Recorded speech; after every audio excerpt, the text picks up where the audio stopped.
Depuis le mois de juin, la crise du carburant bouleverse le cours normal de la vie nationale.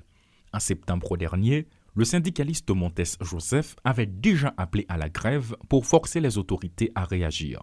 3 appels se sont succédés, soit le 4 octobre, les 18 et 19 et les 3 dernières journées du 25 au 27.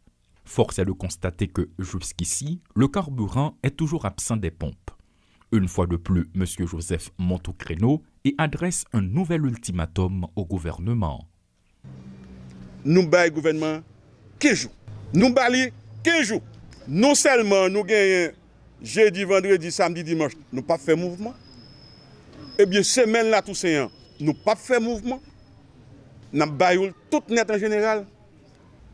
Si, avant 15 là, le gouvernement de facto Ariel Henry n'a pas prouvé effectivement, il tendait voir nous, il est sensible avec l'ensemble des revendications, moi, je cité là, devant micro la presse qui est présent, devant caméra la presse, qui là, il n'a pas commencé à voir des signaux clairs pour que nous-mêmes, nous ayons un minimum de volonté pour nous joindre, pour nous commencer à jouer une satisfaction.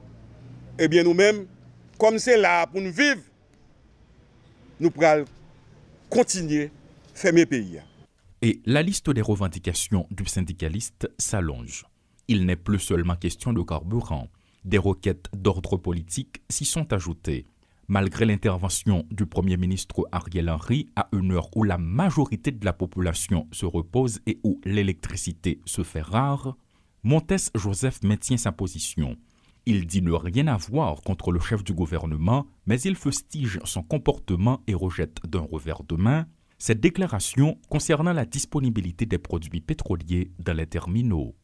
Monsieur Ariel, de facto ou non pas, il ferme 2 yeux, il coule béton dans les oreilles, hier soir il paraît à 1h, 2h du matin, il fait sortir un bagage, nous ne comprenons pas ni pied ni tête, ça veut dire, monsieur montré, il sera apprenti dictateur.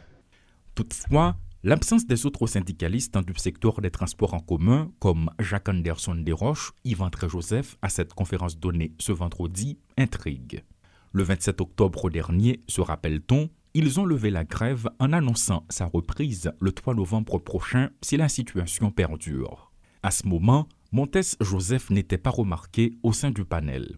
Ce vendredi, c'est seul qu'il a fait cette nouvelle annonce. Pour répondre à la question, la date du 3 novembre annoncée par l'équipe du 27 octobre est-elle maintenue? Montes Joseph ne ménage pas ses propos.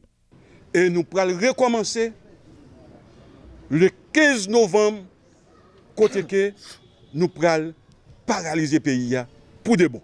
3 novembre a tombé. Bon, pas de 3 novembre. 3 novembre, c'est capable de renforcement la pied. Mobilisation, conférence pour sensibiliser l'ensemble des secteurs qui pourraient entrer dans le mouvement, qui est déjà entré dans le mouvement. La division règne entre les syndicalistes et ce n'est un secret pour personne. Aujourd'hui, Montes Joseph se positionne seul d'un côté et de l'autre se trouve Jacques Anderson Desroches apparemment. Les syndicalistes sont-ils toujours en désaccord ou cette mise en scène fait-elle partie de leur stratégie? Difficile de répondre. Montes Joseph a sa propre vision de la réalité. Nous ne pouvons pas tant de monde qui dit oui, le pays pas de résultat. Résultat. Nous des gens pour parler avec le syndicat de la douane, avec le syndicat de GI. Et ils prennent camper dans le jour qui vient, même avec nous. Nous allons pouvoir 15 jours. Ils prennent camper et laissent ça pas un good qui entrer dans la caisse de l'État. Le flou persiste entre les syndicats du secteur des transports en commun et cette situation n'aura-t-elle pas d'impact sur les membres de la population à partir de la semaine prochaine quand ils auront besoin de vaquer librement à leurs occupations? D'un côté, la reprise de la grève est annoncée pour le 3 novembre prochain par un groupe de syndicalistes et de l'autre, 15 jours sont accordés aux membres du gouvernement en vue de régulariser la situation selon les propos du syndicaliste Montes Joseph. Le gouvernement tente de jouer sa partition dans un contexte où le carburant demeure jusqu'ici un problème réel. Claude Désir et Rodolphe Pierre-Louis pour Télémétropole.